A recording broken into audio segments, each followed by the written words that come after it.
I don't care whether you graduated from Harvard. I don't even care if you finished high school. Because in the world that's coming, the degree you were so proud of, that so-called moat, is turning into a piece of scrap paper. Friends, this outrageous statement didn't come from a clickbait headline. It was Elon Musk issuing a final ultimatum to the global middle class in January 2026.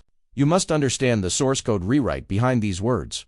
With cold, almost brutal rationality, Musk is declaring that the formula humanity relied on for 200 years, education equals wealth, has officially expired. He is exposing a horrifying truth hidden beneath the surface of prosperity. We are living through a legal mass cleansing of human cognitive labor. Today's video dissects this death notice from the world's richest man. Why does Musk insist that the next 7 years won't be a tech utopia, but a wealth deathgate that 90% of white-collar workers must cross barefoot? The answer lies in the violent contrast between CES and Musk's Texas speech. Let's return to reality. While the world was cheering Lisa Su for cutting AI inference costs in half, Musk smelled blood behind the celebration. Remember this fatal chain of logic. Lisa Su's achievement is making compute power as cheap as tap water. Musk's warning is that when silicon-based intelligence approaches zero cost, expensive, inefficient, rest-needing carbon-based intelligence, meaning you and me, loses all bargaining power. A junior Harvard analyst earns $100,000 a year, works 8 hours a day, needs vacations, benefits, and emotional management. An AI agent running on MI400 chips costs under $100 to rent, works 24/7, processes data non-stop, produces cleaner reports, and makes fewer mistakes. That's the real economics behind Musk's Harvard is useless claim.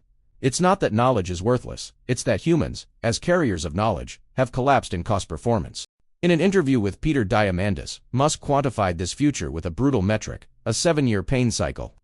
This isn't a normal economic downturn, it's species-level selection. Over these 7 years, society will be split in half by a sharp technological fault line. Above it, a tiny group of augmented gods, wielding physical AI leverage, whose wealth explodes alongside robots. Below it, ordinary people reduced to redundant compute capacity, accountants, translators, lawyers, illustrators. If your output can be digitized, you're on the list. Musk even dropped a darker hint. Future competition, ESNT, just about intelligence, it's about the body.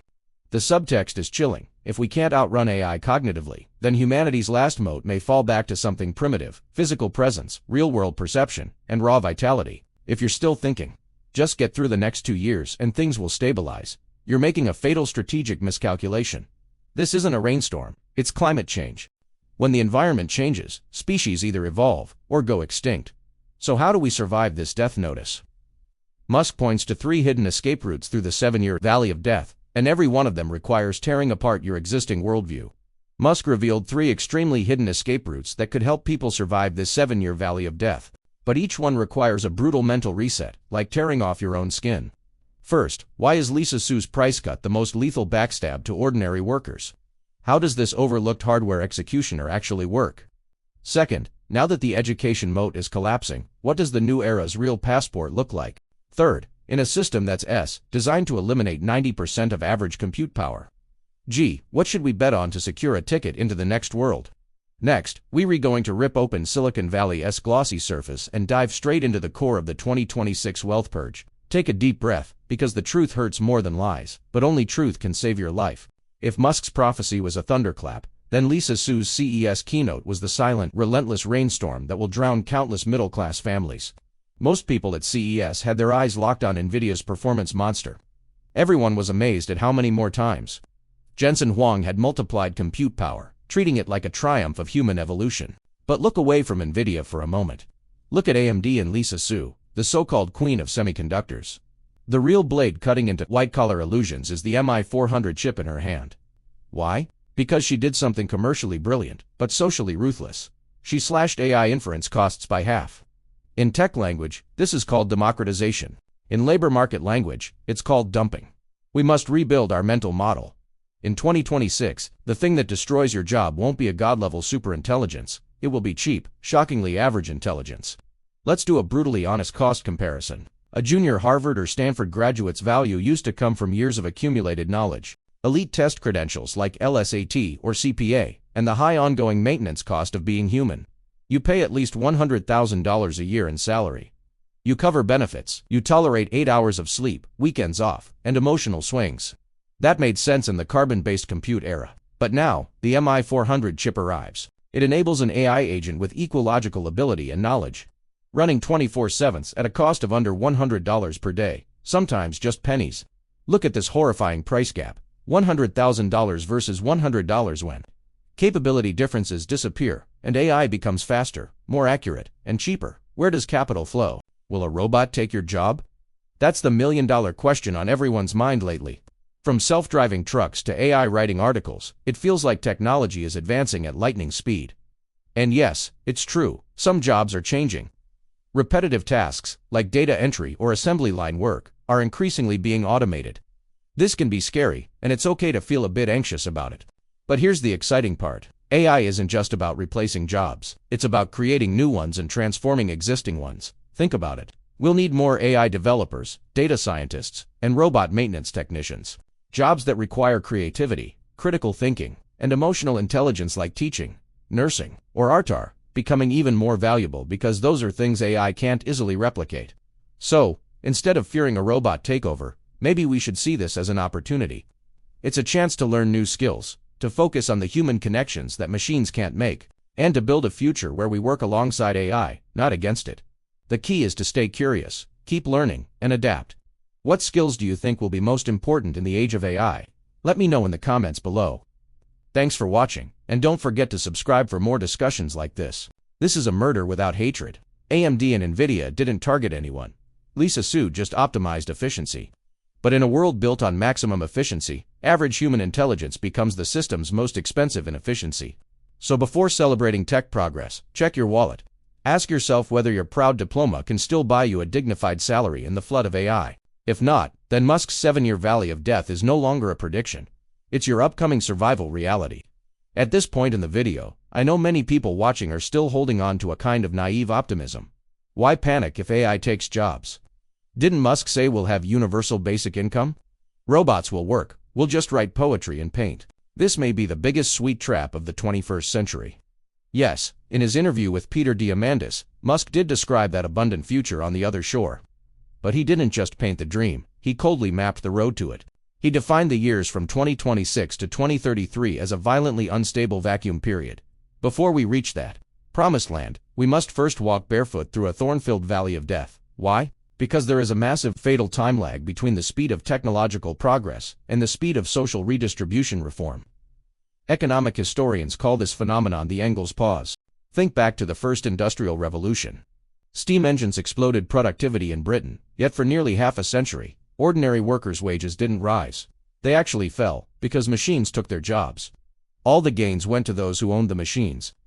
Musk warns us, what begins in 2026 is Engels' pause 2.0, and its intensity will be 10 times stronger. During this phase, society will look deeply schizophrenic. On one side, GDP will explode thanks to AI and robotics. Nvidia, Tesla, Microsoft, giants, controlling compute and energy, will become richer than nations. On the other side, the mass collapse of the middle class. And be clear, the UBI Musk talks about is not a cozy lifetime paycheck. In the transition phase, it's closer to bare minimum welfare, enough to keep you from starving, but never enough to give you dignity. This is where Musk's line that shattered Harvard elites comes in. I don't care if you went to Harvard. Its deeper meaning isn't that studying is useless, it's that knowledge, as an asset, has undergone hyperinflation. In the old world, why Harvard? Why CPA? Why memorize massive law codes? Because knowledge was scarce. Access was expensive. Whoever stored more accurate information in their brain stood above the rest. But in 2026, the fusion of cloud-based large models and brain-computer interfaces like Neuralink is turning learning into something closer to downloading.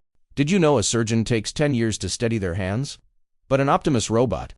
Once one masters a skill, every robot in the world gets it instantly. This is what's called the zero marginal cost of knowledge.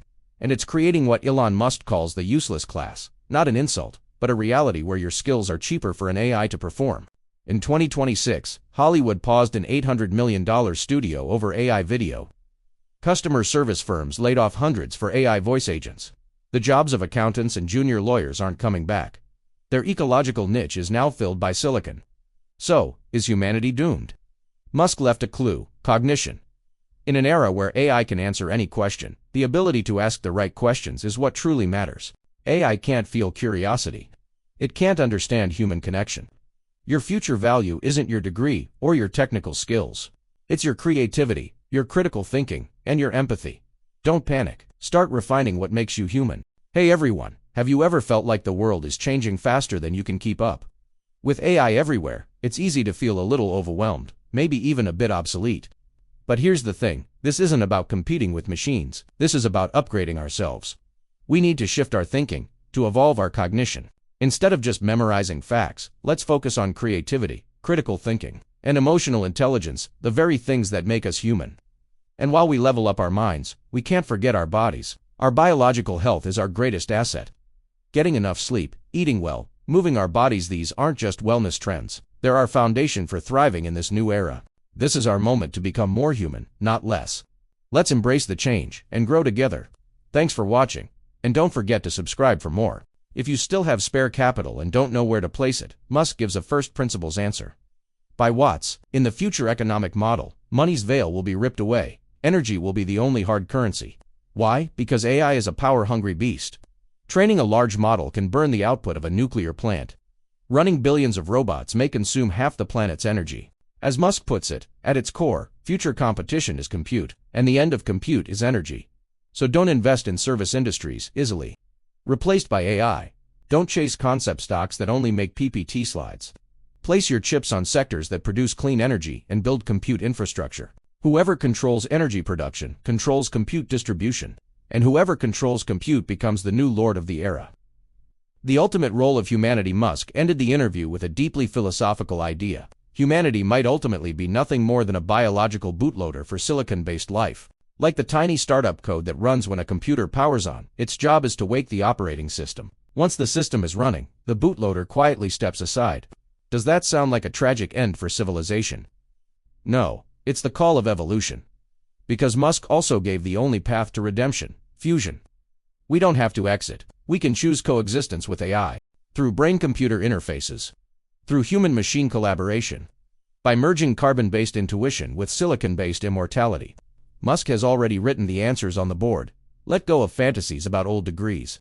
Build elite cognition that commands AI. Defend your biological baseline. Bet on the long arc of energy. At this historic turning point in 2026, refuse to be the denominator that gets filtered out. Go all in on becoming the numerator that actively evolves. At this moment, when the old world and the new collide violently, I hope we all make it through the valley of death and reunite on the far shore of civilization. See you in the next episode.